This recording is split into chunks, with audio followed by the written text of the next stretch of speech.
जब सामने हो मंजिल तो रास्ता मत मोड़ना, जो मन में है सपने कभी मत तोड़ना। कदम कदम पे मिलेंगी मुसीबतें तेरे को, लेकिन वो सितारे छूने के लिए कभी जमीन मत छोड़ना। मखा राम राम।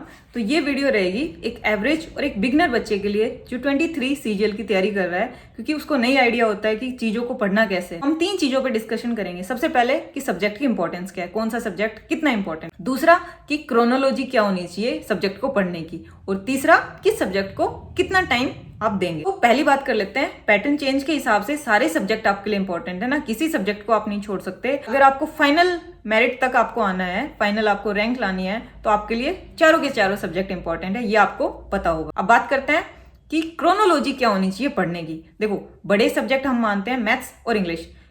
इसमें से जो भी आपका वीक है, किसी का मैथ्स होता है, किसी की इंग्लिश होती है। मेरा मैथ्स होता है, तो सबसे पहले मैं मैथ्स पढ़ती हूँ, है ना। जो आपका वीक सेक्शन है ना, अब वो पढ़ो, क्योंकि वीक सेक्शन को और आप बाद में रखोगे तब तक हल्का हल्का दिमाग भी खत्म होता जाता है। अपने एनर्जी लेवल होता है ना माइंड का, वो धीरे धीरे शाम तक ही होता है कि डाउन हो जाता है, जितना कि सुबह फ्रेश फील करते हैं हम। तो अक्सर लोग बोलते हैं कि सुबह वोकैब प्रिपेयर करना चाहिए, ये करना चाहिए, वो उसके लिए जिसकी इंग्लिश वीक है। लेकिन मैं ऐसा मानती हूँ जिसकी मैथ्स वीक है ना, उसको सबसे पहले मैथ्स पढ़ना चाहिए। 2-4 दिन तकलीफ होगी, लेकिन आप विश्वास मानो, जब चीजें आपको समझ आने लगेंगी ना कि हाँ यार मैथ्स तो बड़ा इजी है, तो बहुत मजे आएंगे पढ़ने में। सुबह सुबह मैथ्स अर्ली डे जो भी आप स्टार्ट करते हो, तो सबसे पहले जो वीक सेक्शन है मैथ्स और इंग्लिश में, वो आप करेंगे। उसके बाद एक बड़ा सब्जेक्ट हो गया, बीच में आप छोटा सब्जेक्ट रख लोगे, रीजनिंग या जीएस में से जो आपको सही लगे। जैसे हो सकता है मैथ्स किसी ने किया हो तो जस्ट रीजनिंग पढ़ने का मन ना करे, क्योंकि उसमें भी कैलकुलेशन, इसमें भी, तो आप जीएस रख सकते हो। फिर थर्ड पे अपना इंग्लिश रख लिया, फिर से बड़ा सब्जेक्ट कि माइंड प्रिपेयर हो जाए फिर से अच्छी खासी शिफ्ट लगाने के लिए। और उसके बाद लास्ट में आप फिर से छोटा सब्जेक्ट रख सकते हो। छोटा नहीं है, कंपैरेटिवली टाइम कम लगता है। अब हम बात कर लेते हैं टाइम की।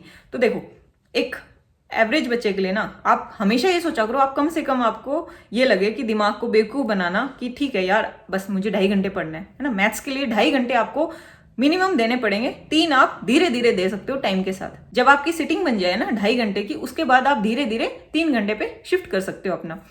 तो मैथ्स में आप 2.5 से 3 घंटे मिनिमम आप दोगे। सेम इंग्लिश के साथ, क्योंकि इंग्लिश में भी अगर 2.5 से 3 घंटे आपने सब्जेक्ट को नहीं दिया ना, तो चीजें छूट जाएंगी। वोकैब भी प्रिपेयर करना है, ग्रामर भी प्रिपेयर करना है सबसे पहले तो, क्योंकि कंप्रीहेंसिव सेक्शन फिर भी लास्ट में प्रिपेयर हो जाता है, क्योंकि ग्रामर और पूरा वोकैब का खेल होता है। अगर आप क्लोज टेस्ट की बात करो तो तब ये 2 चीजें आ जाएंगी, तो बाकी चीजें तो अपने आप ही हो जाएंगी। इंग्लिश को भी आप कोशिश करोगे 2.5 से 3 घंटे, स्टार्टिंग में कोशिश करो कि आप 2.5 घंटे टारगेट दो, क्योंकि जब कम टारगेट दिखता है ना, तो पढ़ने का मन करता है कि चलो 2.5 घंटे ही तो पढ़ना है, कोई बात नहीं। तो स्टार्टिंग में 2.5 घंटे का टारगेट दो इंग्लिश को, और धीरे धीरे अपना 3 घंटे पे जब आप प्रैक्टिस करने लगोगे इस चीजों की, तो अपने आप वो आपका मन कर जाएगा कि चल यार आधे घंटे प्रैक्टिस कर लेते हैं। रीजनिंग में भी इजी सब्जेक्ट माना जाता है कुछ टॉपिक्स को छोड़ के, क्योंकि रीजनिंग एक ऐसा सब्जेक्ट है कि जिस 12th किया हुआ बच्चा या ग्रेजुएट किया हुआ बच्चे को आप रीजनिंग का पेपर दोगे, 12 से 13 क्वेश्चन तो वैसे सोल्व कर देगा बिना पढ़े भी। Water image, mirror image, embedded figure, इनमें है क्या, दिमाग नहीं लगाना ना, सिर्फ पता होना चाहिए। और कुछ टॉपिक्स ऐसे हैं रीजनिंग में जो आपको पढ़ने भी पड़ते हैं, है ना। कैलेंडर की नॉलेज नहीं है, बच्चा कैसे करेगा, है ना। डाइस की अगर हल्की फुल्की ट्रिक नहीं पता, वो कैसे करेगा। और भी जैसे कोडिंग, रिकॉर्डिंग, नंबर सीरीज, हल्का हल्का पैटर्न सभी को पता होना चाहिए, तभी तो क्वेश्चन सोल्व होते हैं। तो मैं मानती हूँ रीजनिंग में 1 से 1.5 घंटा आप स्टार्टिंग में दोगे, और इतना लास्ट तक भी मेंटेन कर लिया ना रीजनिंग में, रीजनिंग आपको बहुत अच्छे रिजल्ट देके जाएगी। अब बात करते हैं जीएस की। जीएस भी ये है, बहुत सारे टॉपिक्स होते हैं उसमें। अब बात कर लें जैसे हिस्ट्री की, 3 सेक्शन है, एंशिएंट, मेडिवल एंड मॉडर्न। अगर एवरेज बच्चे की बात करें ना, तो एक एक हफ्ते में तीनों टॉपिक हो सकते हैं। अगर रोज बच्चा 1 से 1.5 घंटा अगर जीएस को दे रहा है ना, तो पूरी हिस्ट्री 21 दिन में खत्म हो सकती है। ऐसे ही पॉलिटी थोड़ा सा 7 दिन की जगह 10 दिन लग सकते हैं। बाकी और सब्जेक्ट्स में भी 10-10, 15-15 दिन लग सकते हैं। तो इस तरीके से अगर जीएस को आप 1 घंटा और आधा घंटा प्रैक्टिस, 1 घंटा अपना थ्योरी पोर्शन पढ़ने को देते हैं, तो 1.5 घंटा जीएस में। ट्रम्प कार्ड तो समझते हो ना, तुरुप का 1 का।